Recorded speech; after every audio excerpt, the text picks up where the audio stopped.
Na tukielekea katika kaunti ya Machakos ni kwamba wanafunzi kutoka kaunti ya Machakos walikuwa na nafasi ya kipekee ya kutangamana na wanasayansi mashuhuri wa kimataifa katika maonyesho ya sayansi mashinani yaliyoandaliwa katika shule ya upili ya wasichana ya Machakos.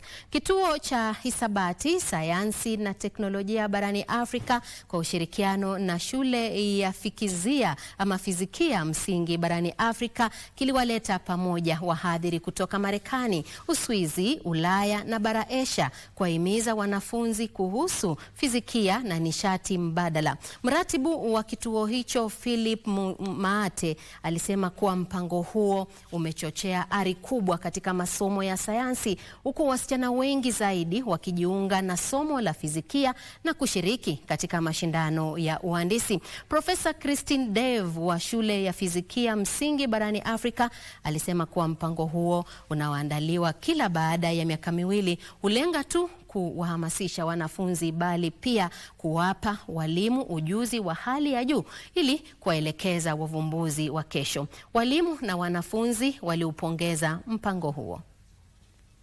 Give them a hint of what they can do for research and why physics is essential and important as well in their life, why they have to be curious, trying to connect as well physics to biology, to engineering, to computing, to a lot of activities that will help for developing as well with and for them having those entrepreneurship. Tulipata wanafunzi zaidi wakijiunga na subjects kama physics, subjects kama chemistry, na tunaonelea kwamba tukiendelea kushiriki programs za aina hii tutaweza kutia wasichana motisha. There's quite a lot of interest from girls and the landscape has changed. It's no longer a subject that is a reserve for boys. No, girls are there and they are coming.